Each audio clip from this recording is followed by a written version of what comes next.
so much time. Wait for today's to join in as we proceed, that we don't lose so much time. Okay. Wait for today's to join in as we proceed. Let me get that sorted. Thank you. So I'm having a voice bouncing back from my Facebook page.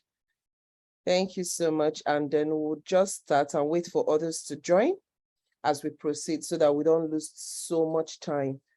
On today's episode on Meals with Chini, we shall be looking at the topic that says breaking the barrier code in marriage.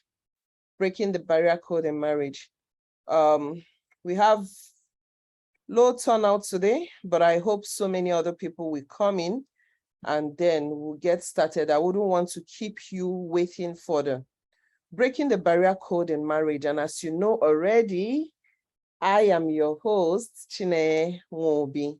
This is another episode on Meals with Chini, the 11th episode, particularly. On today's warm-up task, I would like to know, for those of you in the house, what are you grateful for today? What is the one thing you say you're grateful for, say in the last 12 hours, in the last 24 hours? You can unmute if you want to speak, or you can type that in the chat. What would you say you're grateful for today?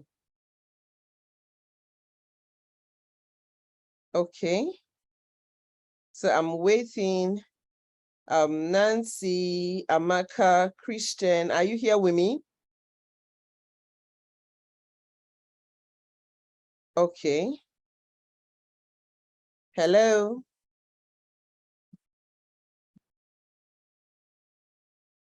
Okay, I see the chat room.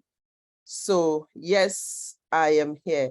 What is the one thing you're grateful for today in the last 1 hour? Okay, I hear you, Nancy. You say, I'm grateful for health.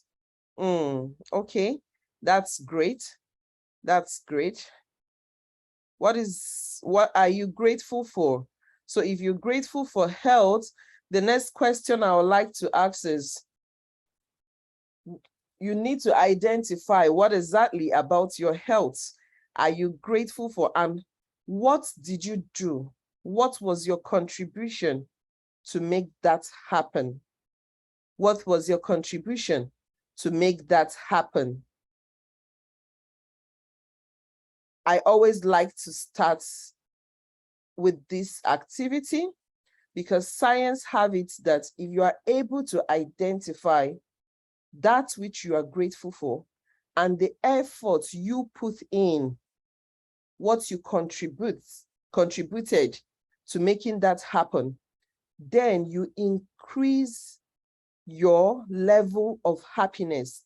And you also have a tendency of replicating that happiness again. Because the truth is that our brain does not know the difference between reality and false. So you can always tap into this new learning to shift your emotions from when you feel down to empower yourself. I'm grateful for life. That is great. That's another thing.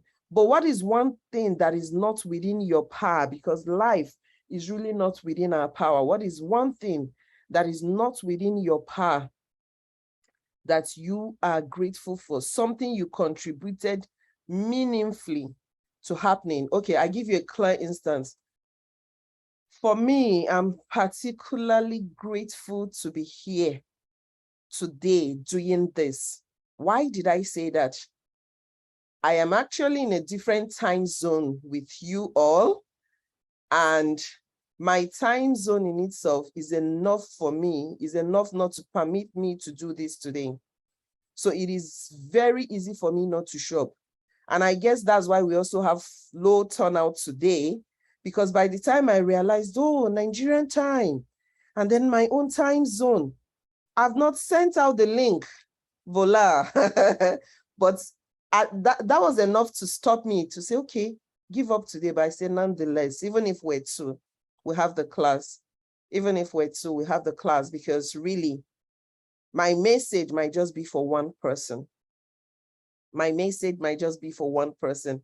And who is that one person I am depriving of gaining this knowledge today that needs it so dearly? So I'm grateful for showing up here today. And this is what I have done to make it happen. So I'm having this class with so much excitement. I'm so happy to be here. I'm so happy to see that, oh, despite all odds, I have participants in the house, real participants. So I am grateful for that. And now I know I can always tap into that resource to make it happen over and over again. If there's any day that I'm feeling that, okay, this might not happen, I will remember today and say, but it did happen. It did happen. Even if I was just speaking to myself, it will be out there and people will watch it. Christian says, I'm grateful for coming to Muse with Chini. Awesome, awesome. We're so grateful and glad to have you here. Thank you so much. So we move on from that because I believe you have tapped into the wisdom. You have tapped into the wisdom for that learning, the wisdom. And you can see we still have more people joining us. That's great. So I'm happy to see you all. Meals with Chini. Today's topic, breaking the barrier code. Breaking the barrier code in marriage. You might ask, barrier code, what exactly is she talking about? What's the barrier code in marriage? Truth is that there are several barrier codes. I don't want to go into introducing myself. I see some familiar faces here.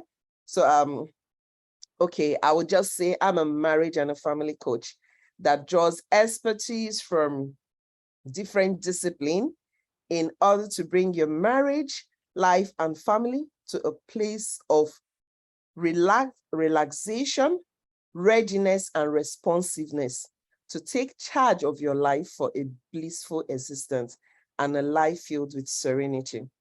So breaking the barrier code in marriage. What exactly is barrier code? And truth is that as far as the subject marriage is involved there are so many barrier codes. So we cannot really exhaust all of it.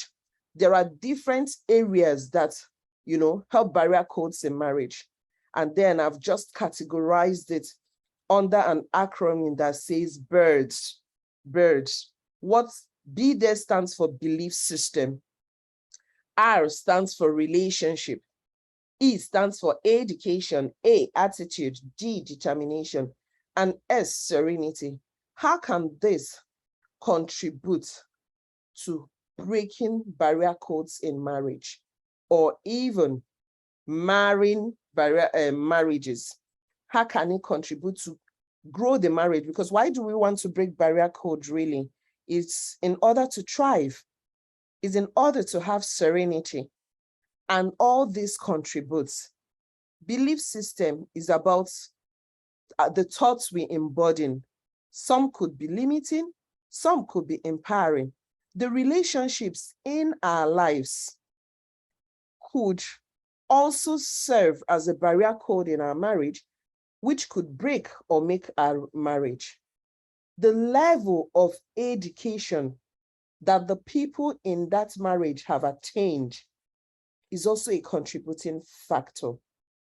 Is also a contributing factor. The attitude that you bring into the marriage. Sometimes this attitude could be as a result of some past significant experiences. It could also go as far as your upbringing from childhood. And then maybe there was something you must have observed or noticed or experienced during your childhood. And it informed the behavior you are currently playing out in your marriage, and you don't even know that the root is traced deep down there. Some just determination. Some give up even when they've not tried to make the marriage work, to make the marriage happy. They just feel, oh, there's no point. There's no need. It's a hopeless situation. And then, how do you value serenity? Is serenity a value point for you? Is it something you treasure Because I tell you, some people thrive in chaos and they are okay. So when everything is at rest, when everything is at peace, they feel it's not normal. So what exactly do you treasure? These areas helps to break barrier code in marriage if they are positively activated. And because I love to wire my brain to think in the positive, I intentionally chose not to write if they can destroy the marriage, right? But the truth is that they can actually contribute to destroying the marriage. For instance, if you're stuck in a limited belief, it can destroy your marriage.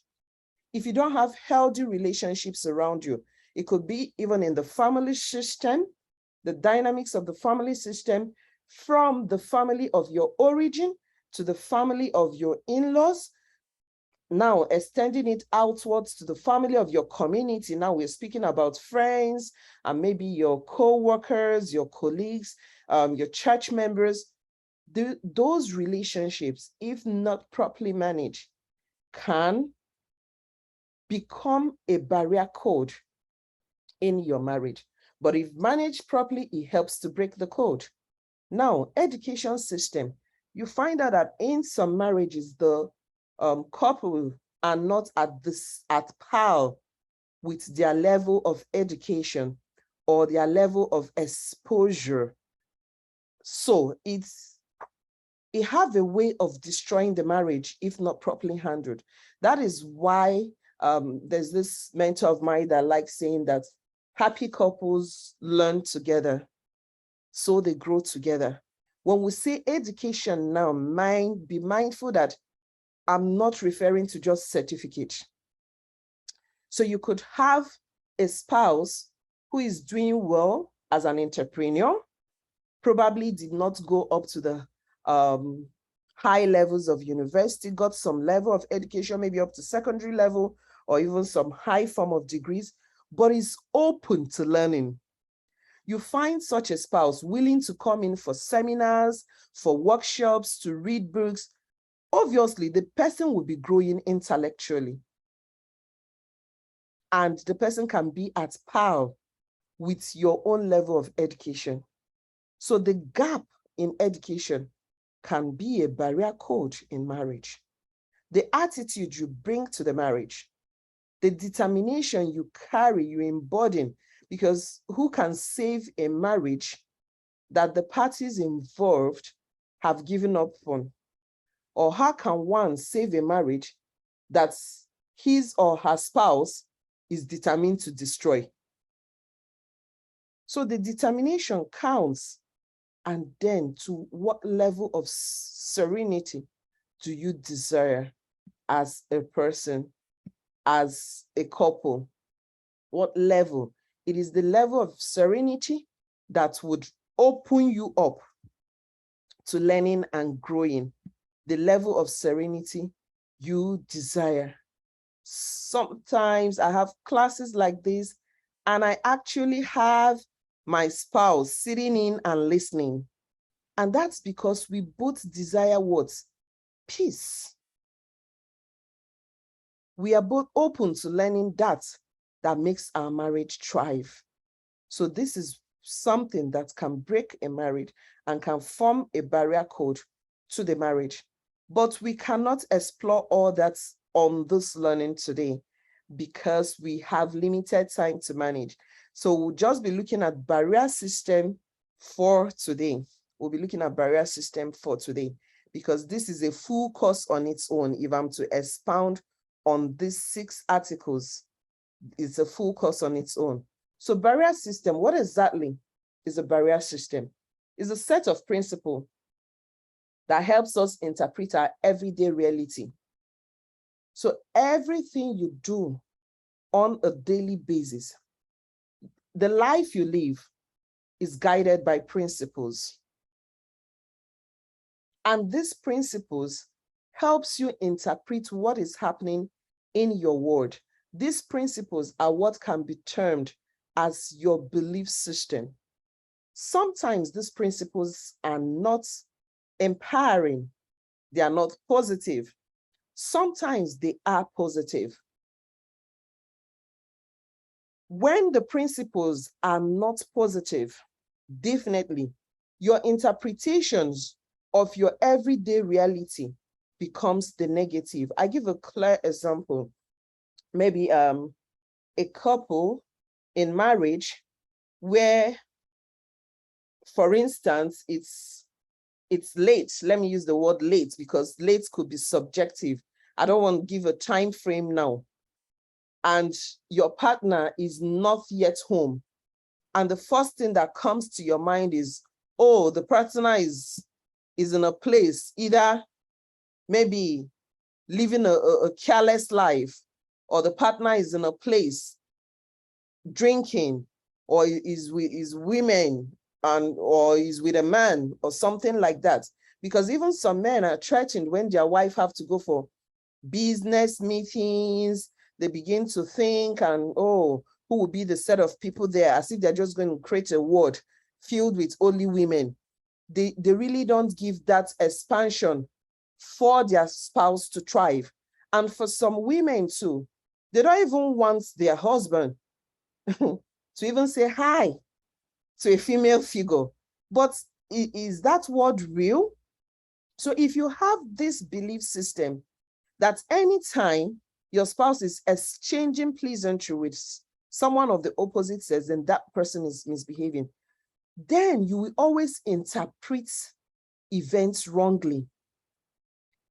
And your interpretation forms your thought.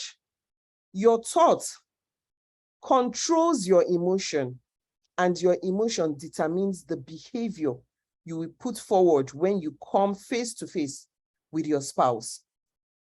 So belief system is a set of principles that help us interpret our everyday reality. Everyday reality. How are you interpreting the realities in your life? That's one question you need to sit with as we proceed. It could not just be around the example I just shared. It could be so many other things. It might have to do with your health.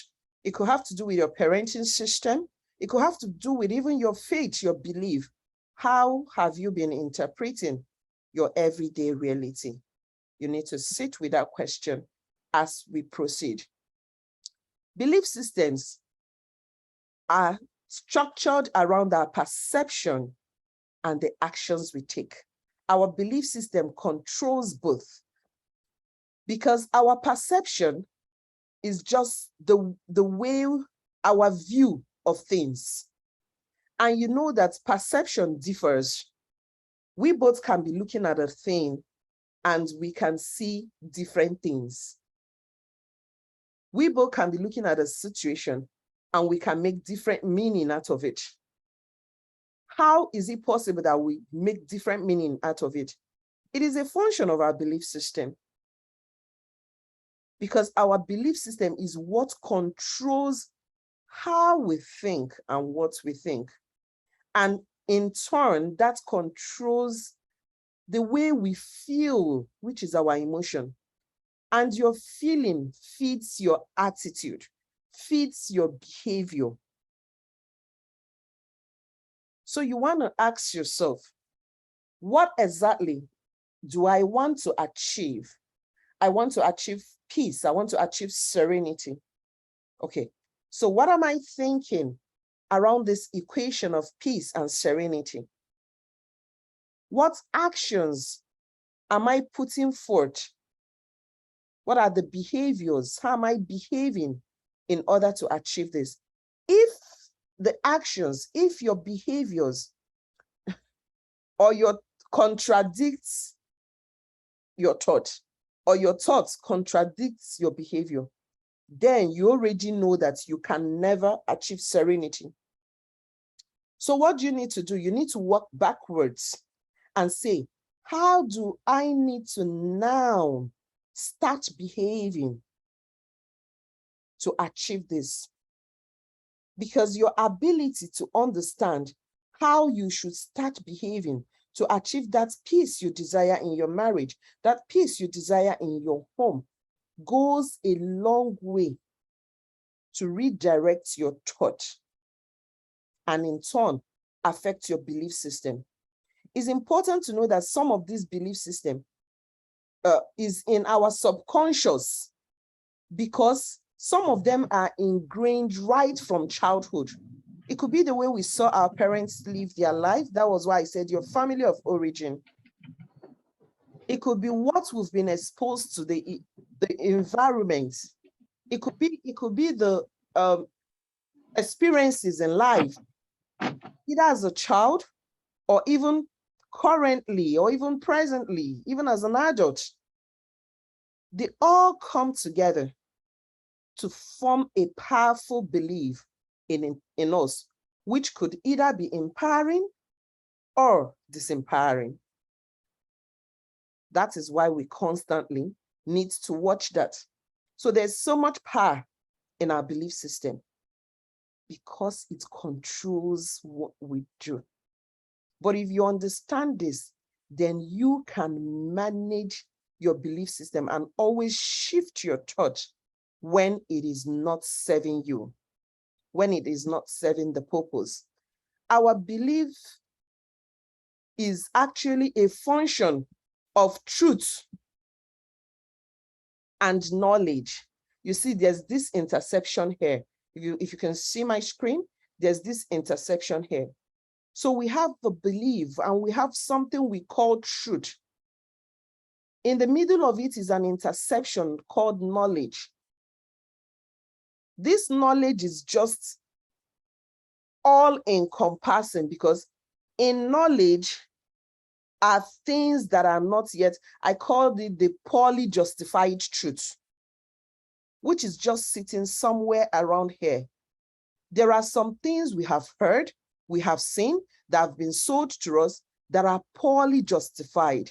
They sound really as truth, but there are no proof for them.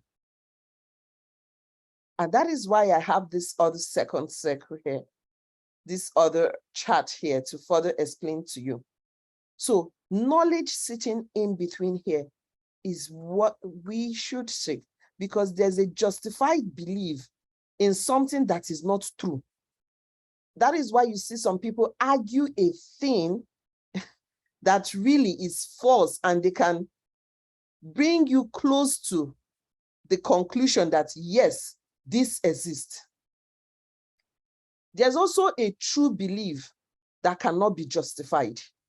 This is a justified belief, but it's not true. And there's a true belief that cannot be justified. And there's a justification for truth without belief. This is just showing us three interceptions: the truth, the belief, and the justification. What is this saying? That a lot of things are interwoven in forming our belief.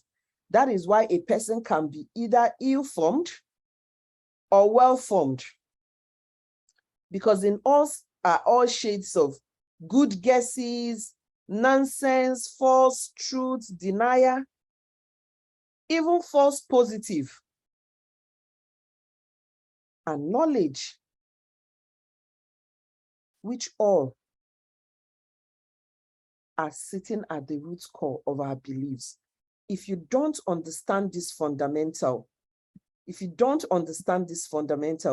then I tell you that breaking the barrier code, which in this case, we are looking at limited beliefs, breaking the barrier code in your marriage might become difficult to you because a lot of things will be sold that appears as true, but have no justification. That is why you need to constantly pause and ask yourself, okay, this thing, is it true? Has it been proven? Where is the evidence? Is this knowledge outdated? There are some beliefs that we carry that is outdated. Because really, belief is also a function of culture. And what is culture? It's just a way of life of some particular group of people at a particular time. So maybe at your time, it's outdated already. Maybe it served those that passed it down to you, probably your parents, your grandparents, or whatever source. But when it came down to you, it's an outdated knowledge, but you still hold strong to it. A clear example will be meeting people who believe that, okay, you meet women that believe that, oh, in a family unit, in a marriage circle, I need not contribute a dime to the home because the man is the breadwinner. Okay, so what is the woman for? You want to carry that age-long belief of the man being the breadwinner. And then when you want to be relegated solely to the kitchen, you fight. Forgetting that in those days, when the men were the breadwinners and considered as the hunters, all the women did back then was to care for the children, cook food, and tend to their husbands. Is that applicable in today's world? We have a lot of women sitting in board meetings today. We have a lot of women who are the sole breadwinners of their homes today. You feel that I shouldn't contribute. My money is my money. His is ours. Are you not being partial with the truth? That's the case of justified belief that is false, because the truth is that it no longer serves now. And then you have to imagine, supposing a man gets married to, let me use Dangote, since we are all Nigerians in this class, right? A very relatable, prominent personality, gives birth to Dangote's daughter, who obviously have large percentage of shares already in her name, and probably also have huge savings in her name, have gotten the best of educations outside the world, and is sitting in a very powerful position. And they met somehow, fell in love, got married. I don't know to what extent do you think this man will have to toil and work to be able to provide, to adequately meet her need, if he becomes solely the breadwinner, why she just sits in the comfort of her money zone, feeling that I shouldn't contribute a dime to this one. Don't you think that man will slave to debt? How many of you agree with me? If you agree with me, just type 1 in the chat.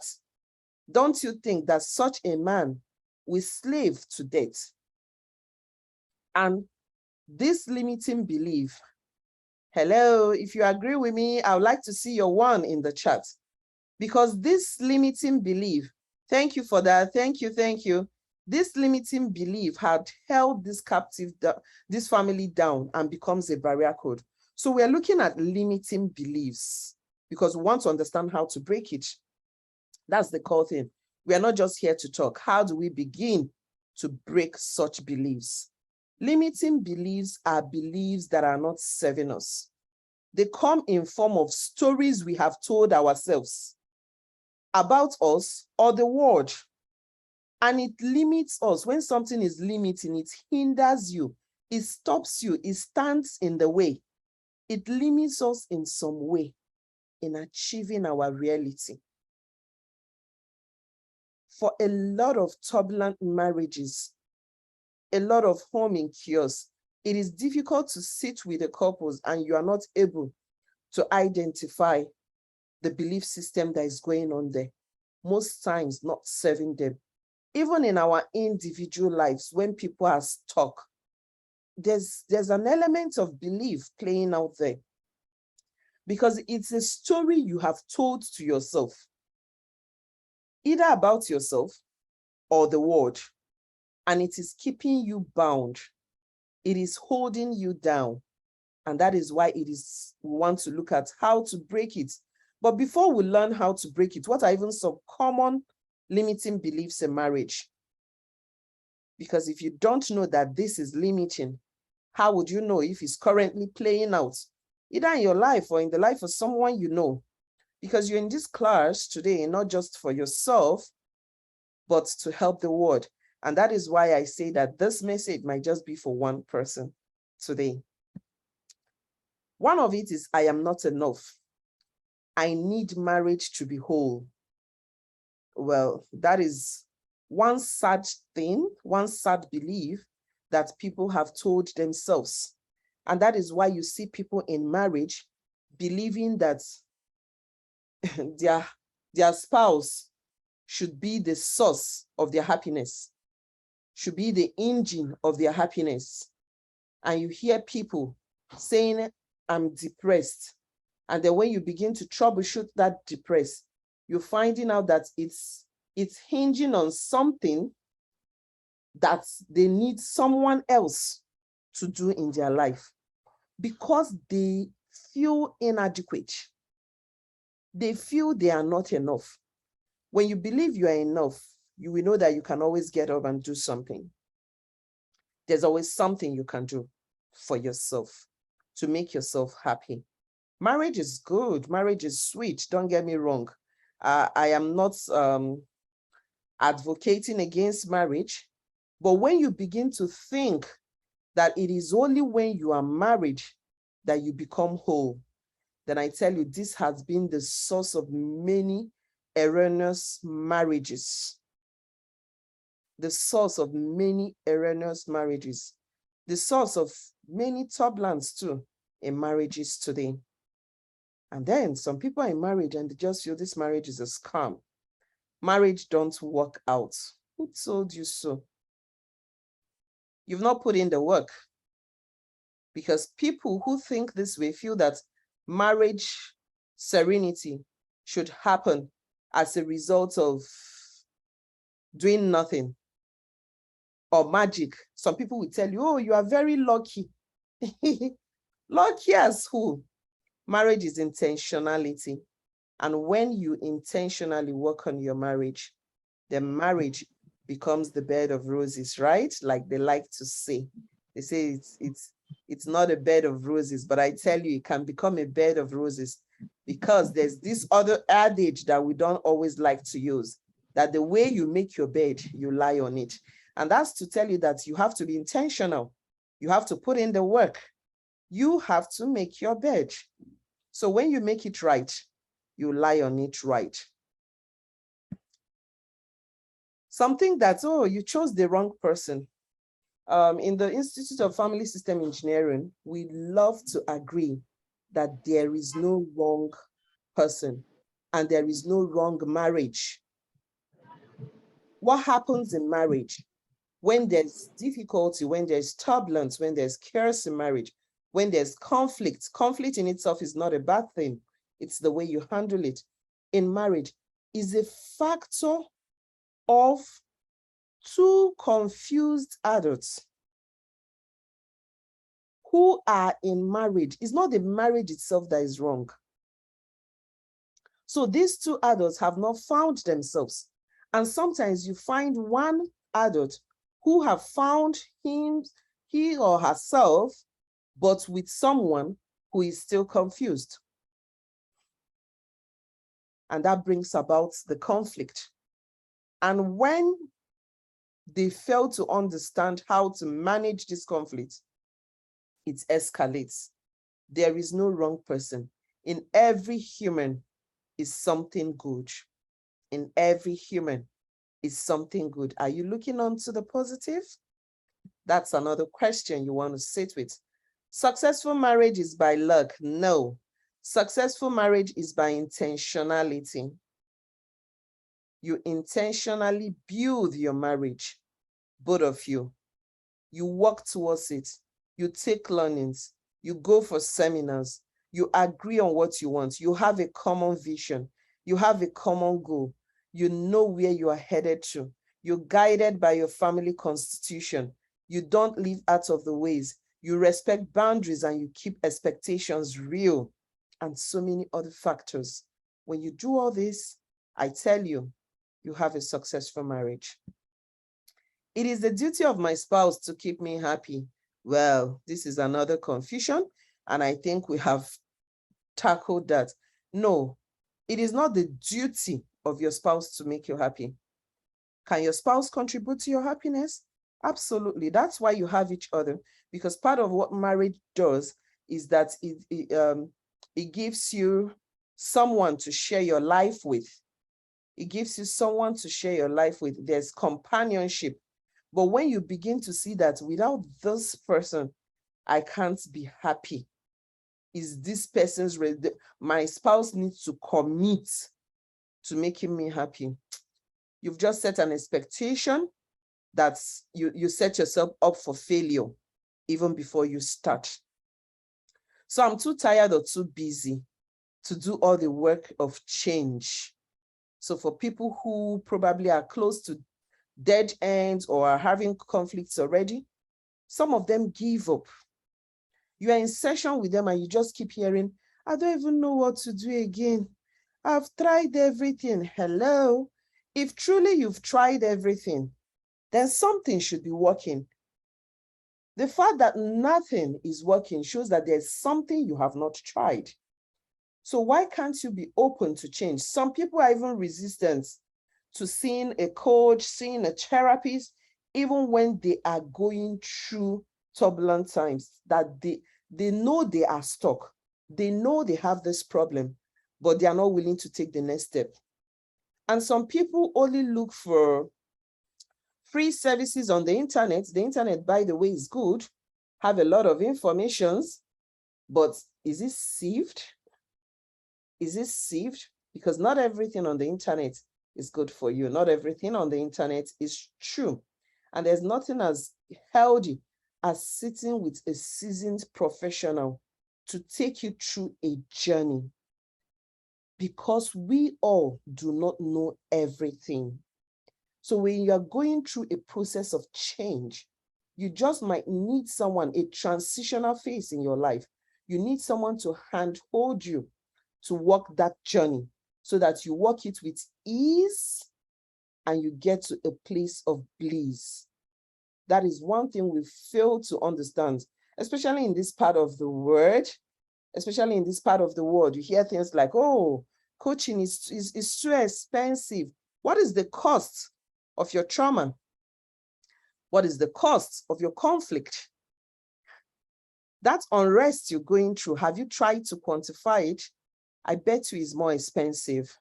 It's truly more expensive because this is a one-time solution that can be transferred.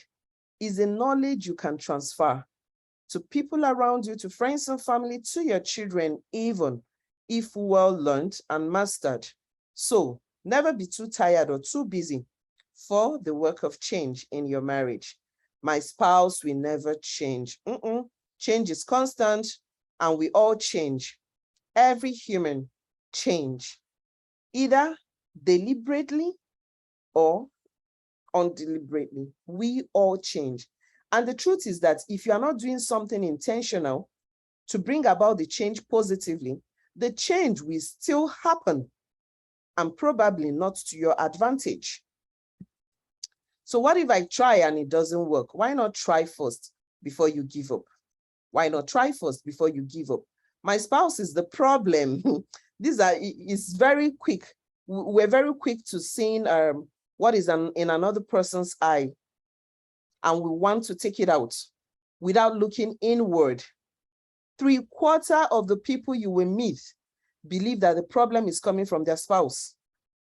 And I tell you, there cannot be a conflict in a marriage with two parties, and the two parties did not contribute in some ways to this conflict. Well, one person might be contributing more, but the other person also have a share. So your spouse is not the problem.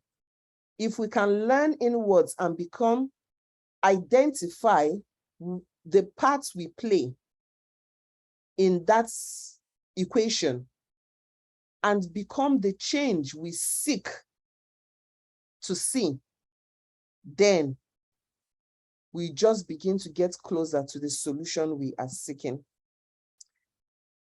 I can't get results if I go for counseling alone. So most times you find in this part of the world that is mostly the men, but sometimes too you can find a woman. So I'm not speaking to any particular gender, who would not come for counseling or coaching with their spouse. And then there's this feeling that I won't get results if I go alone. No, become the change you desire. And something will definitely shift in your spouse someday. I only need marital checkup when I have a problem. Well, if you want to get sick before you go to your dentist to check up, you just know that it might cost you your life. It will definitely cost you more money, and there will definitely be more damage. So if you're waiting for that time to just check in with your marriage and know how you're doing, and know if you need assistance or guide or adjustment somewhere, you just might be making a costly mistake. Fear of being rejected and unloved is also one limiting belief that you identify in marriage. And some people are even scared to be emotionally vulnerable in their marriage. They cannot open up with their spouse. They cannot truly, their spouse cannot truly know how my partner, how my husband, how my wife is feeling at a particular time. And this can be very dangerous for your marriage, because the safest place to be vulnerable is in your marriage, is with your spouse. The safest place to be vulnerable is with your spouse. And some people feel that when they are vulnerable, they'll be taken advantage of. That's why sometimes you see some men, they don't want to cry because they tie tears to being weak. It has nothing to do with weakness. You bottle up all those emotions and it can cause health problems. It can cause health problems. So it's good to learn to be vulnerable with each other in marriage. When I help my spouse, he or she will take advantage of me. This is something else you hear when it comes to maybe chores in the house or even financial help. Some people believe that once I start doing this in this house, he's not going to bring money again. In fact, I hear that a lot. He's not going to do it again. Once I start helping her out to take care of the children, she'll begin to abuse it and shift it to me. Hello, the family is yours. Whatever you're doing in it, you're doing it for yourself. You're growing your home. You're growing your home. When you begin to buy into that belief or accept it when it is shared with you, then you have to ask yourself, how important is marriage and family serenity to me? How important? If you feel that this takes an edge over that, well, if it's serving you, that's fine. But if you feel that your marriage and family serenity is more important to you, then I tell you, you will be quick to know that there's nothing that I do in this home that is too much, because when you see that I do it for me, I'm doing it for myself, I'm not doing it for nobody, then you are not going to count all the side distractions that come with it. Because I tell you, they come in form of our thoughts, they come in form of words from friends, from family. And sometimes they might not even tell you outrightly to say, oh, if you do this, you do that. Some people tell you outrightly, you are spoiling your husband, you're spoiling your wife. Some people will tell you outrightly, but some people will just sell it as an idea to you.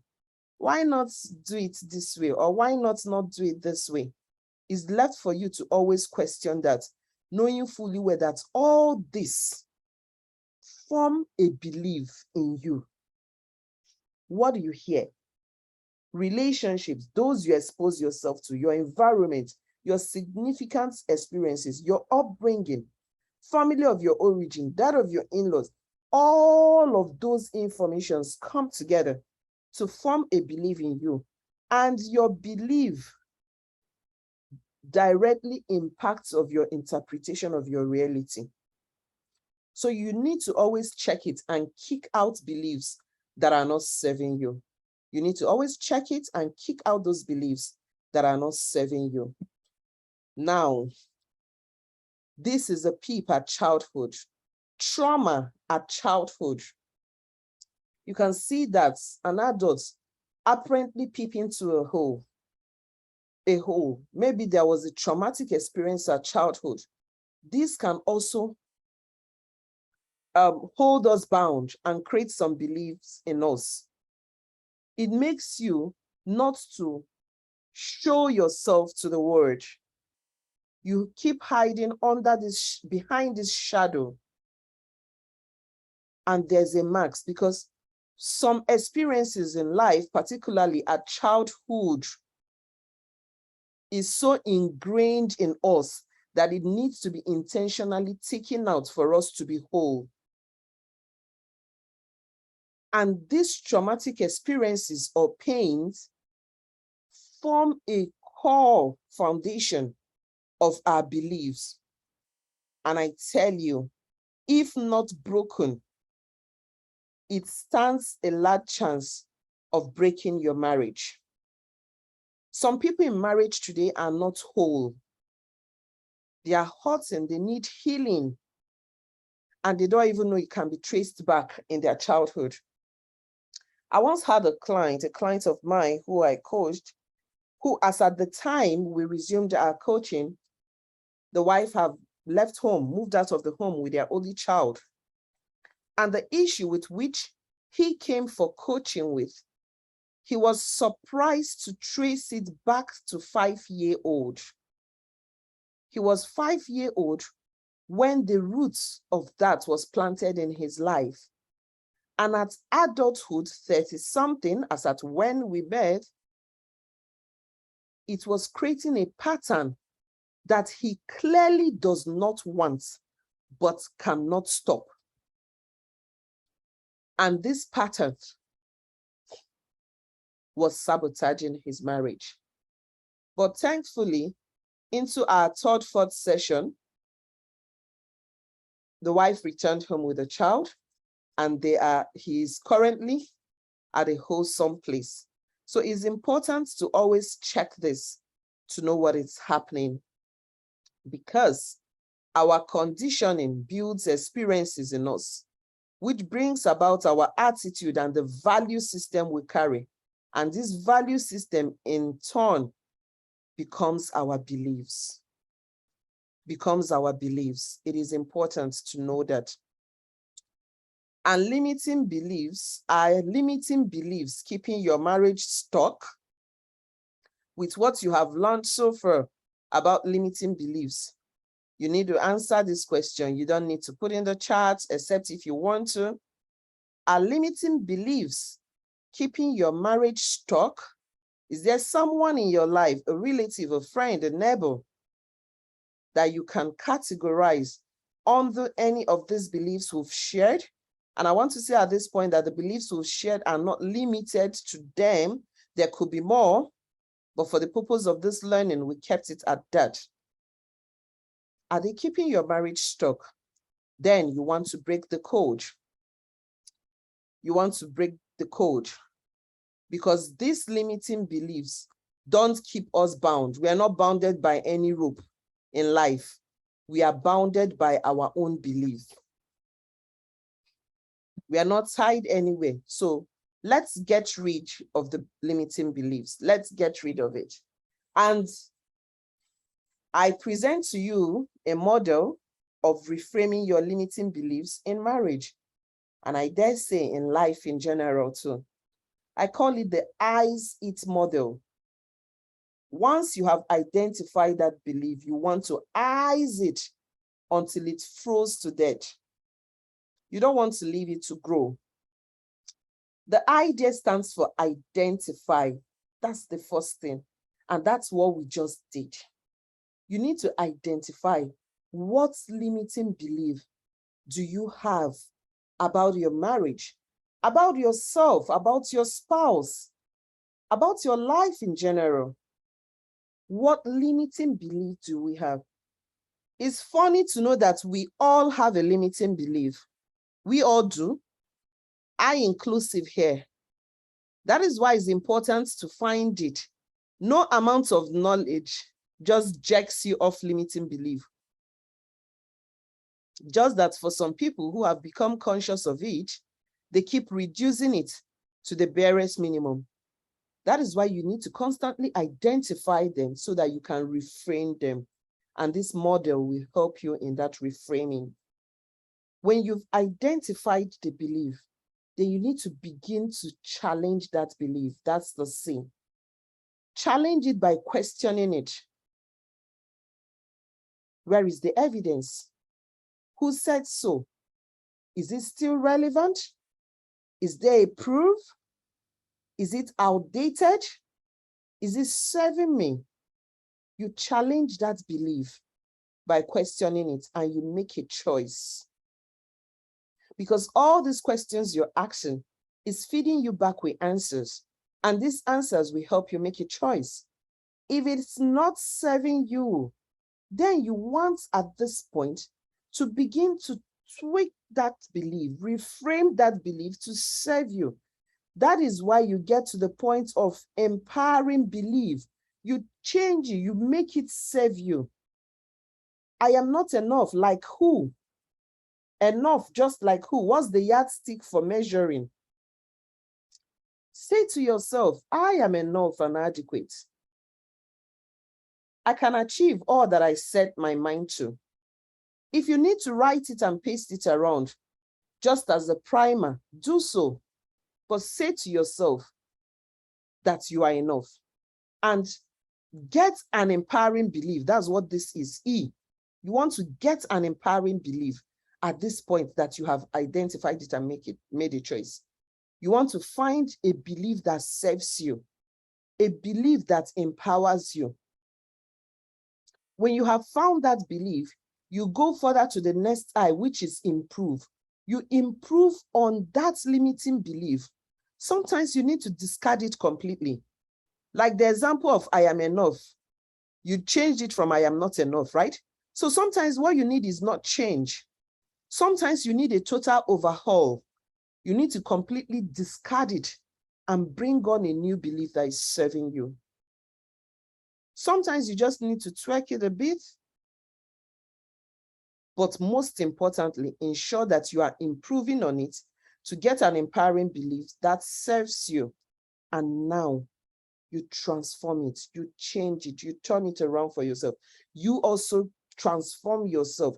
You speak to yourself. And that is why I say you can get primers. You can put it as an alarm system. You can record the voice note, put it in your phone as an alarm system so that when your phone rings, all you hear is, I am enough. You can write it and place it around as primers so that, because primers have a way of rebooting your brain, it works on your brain and constantly reminds your brain. At a point, this new empowering belief becomes your new belief, such that the limiting belief will not hold anything on you again. So you transform that belief. This is the IZIT model to reframing your belief. And remember that all we looked at in the different barrier codes to marriage is just the belief system. There are so many more. There are so many more. And how can you apply this IZIT model? We've just explained, right? Get to know your inner critics when you are identifying. It's difficult to identify if you don't understand that inner voice. That's what it is, your inner critics. What is that thing that is criticizing you inward? Sometimes you are even afraid to share it with someone. What is that thing you hear in your mind, in your head? Get to know it and become aware of your limiting self-talk. What do you say to yourself? I can't do it. This is too difficult. It's impossible. Who said so? You've not tried. What do you say to yourself? Be aware. There is power in this awareness and in what we say to ourselves. So get aware of your limiting self-talk and practice radical self-acceptance. This getting to know your inner critics and your limiting talks is all around the identify. Practice radical self-acceptance. Yes, that is what will help you to challenge the beliefs. If you've not accepted yourself, even when you want to, your inner critics will keep saying to you, you lie, that's a lie. So when you radically accept yourself, you accept yourself with your flaws and all the positivity, because there's no human on earth without a shortcoming, right? So you accept yourself in totality of who you are.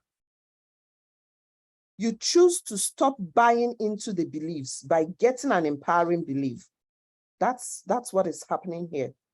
You choose to stop accepting it. You cultivate a growth mindset. Don't be fixed, is just this way. Or even when someone is sharing something that's very positive with you, you said, no, it can't happen to me. It's not possible because I have failed so many million times. Know that life is on a constant change. You can change for good. Don't be fixated in the negative. And find your attachment system. So how can you build primer if you don't know your attachment system? Find the way you connect with the world, with yourself, with others. This is what will help you at the improvement and transformation stage. Start building positive new beliefs. When you have found it, keep building positive new beliefs and repeat all the steps above. Go over and over it. There is no stopping, and there is no stopping. That is how you can keep on reducing your limiting beliefs, and you become more confident, more self-aware, and happier as a person and then as a couple.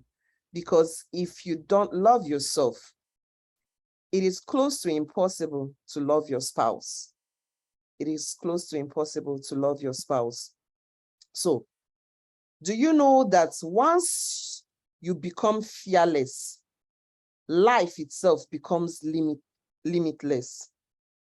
Once you can ditch that limiting belief to become fearless, life itself becomes limitless, because your belief is all a function of the action you take.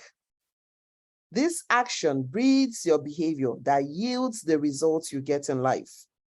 That is why when you become fearless, life becomes limitless, because you have that growth mindset that says, I am enough. I can do it. So your belief feeds your action and breeds your results. Remember that always. If this is the only thing you take away from today's learning, that your belief feeds your action and breeds your results. And in order to change your limiting belief is to walk backwards using the ISIT model that I have shared with you. So it's thank you from my end. And that brings us to the end of today's learning. That brings us to the end of today's learning. At this point, I would like to take your questions. I'd like to take your questions at this point. So hello, are you still here with me? Hello? Yes, I'm still here. Okay. The few of us still here. Thank you. Yes, some people are chatting. Okay. So questions for me. I'd like to take your question. Okay, can I? Yes, please. Okay. You can go ahead. In the ICT model, okay. Can you explain more about transforming that belief? Okay, transforming the limiting belief. Yes, please. So in this model here, let me share it again, just a minute. Okay. I'm trying to share them. Okay. Go back. So these steps, the first thing I want to say is that they build on each other. When you have improved your limiting belief, the one that is disempowering and not serving you, you begin now to use these improvements Here is for you to identify the belief that is serving you, the empowering belief. When you identify that belief that is serving you, you use it to improve on the one that is not serving you. And you begin to apply it. The transform is more of the application, because the results we seek always lies in the action, always lies in the behavior. Remember, I was relating this to the results we seek is always lying in our behavior. It is our thoughts. They identify the challenge is in our thoughts. Now, we reframed this thought by getting an empowering belief and improving on the disempowering belief to make it empowering. You've done that. It's not enough to stop there. You need to apply it to your life so that it can transform the belief. That is when you have truly reframed this belief.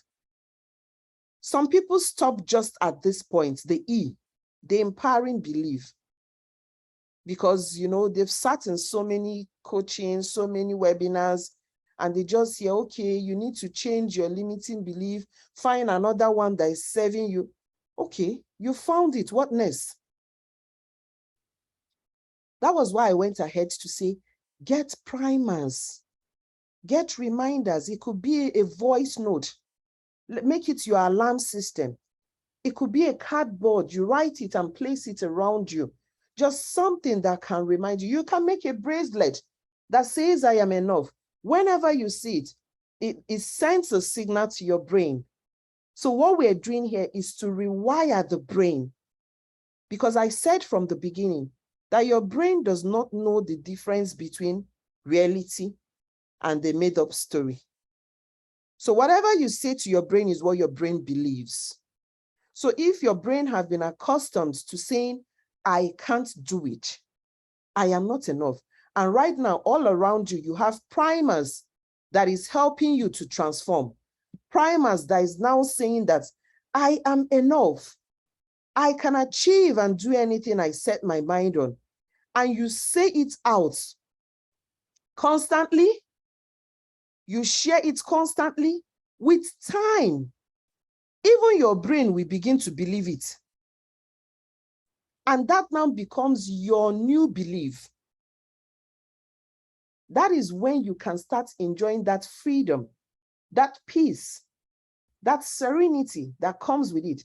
And it gets you to a place of rest, a place of readiness, and a place of resourcefulness to live your life to the fullest.